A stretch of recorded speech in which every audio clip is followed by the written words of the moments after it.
تو خوب سمجھ لو شب برات میں عبادت کی فضیلت پر ایک بھی صحیح حدیث نہیں ہے، جتنی بھی حدیثیں ضعیف ہیں، لیکن چونکہ کثرت سے ہیں. اب کثرت کو دیکھا جائے تو جب ضعیف روایتیں کثرت سے ہوتی ہیں تو عام اصول یہی ہے کہ وہ درجہ حسن تک پہنچ جاتی ہیں.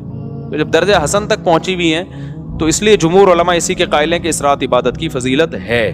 اور دیگر علماء، کچھ علماء ایسے ہیں وہ کہتے ہیں کہ ضعیف روایتیں کثرت سے تو ہیں لیکن ان کے مضمون آپس میں بالکل بھی میچ نہیں کرتے. یعنی ہوتا نا 4 روایتیں ہوتی، چاروں ضعیف ہوتی، فضیلت ایک جیسی بیان ہو رہی ہوتی، تو ہم کہتے ہیں چلو ضعیف ہیں لیکن 4 ضعیف راوی جب بیان کر رہے ہیں تو اس میں جان پیدا ہو جاتی ہے، فضیلت ایک جیسی ہے، تو وہ تو واقعی پھر حسن ہوتی.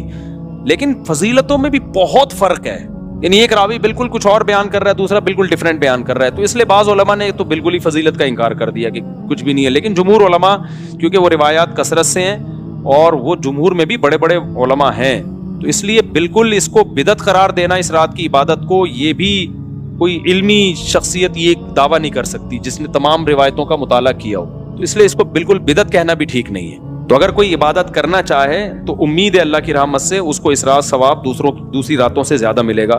لیکن اگر کوئی عالم اس کی فضیلت کا بالکل انکار کرنا چاہے تو اس کو بھی برا بھلا کہنا ٹھیک نہیں ہے. انکار کی بھی ایک ریزن ہے اور فضیلت کی بھی ایک ریزن ہے. تو اب جب علماء میں اختلاف ہوتا ہے تو عوام کا کام یہی ہوتا ہے کہ جمہور کی رائے کو فالو کرے، وہ 1.5 اینٹ کی الگ سے مسجد بنانے کی کوشش نہ کرے. عوام کا یہی کام ہے. لیکن اگر کوئی عالم انکار کر رہا ہے تو اس پہ طنز نہ کرے، لیکن جو انکار کر رہا ہے اس کو بھی چاہیے دوسروں کے احترام کے ساتھ انکار کرے.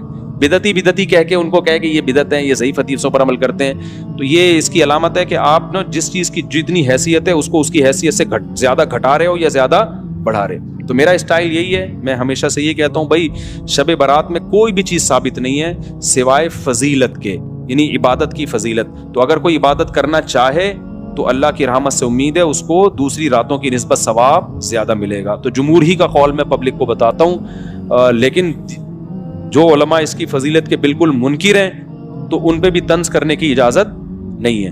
میری اپنی ذاتی رائے کیا ہے وہ میں آپ کو نہیں بتاتا، کیوں آپ میرے مقلد تھوڑی ہو. جو جمہور علماء کہہ رہے ہیں آپ ان کی رائے پر عمل کرو. سمجھتے ہو کہ نہیں سمجھتے؟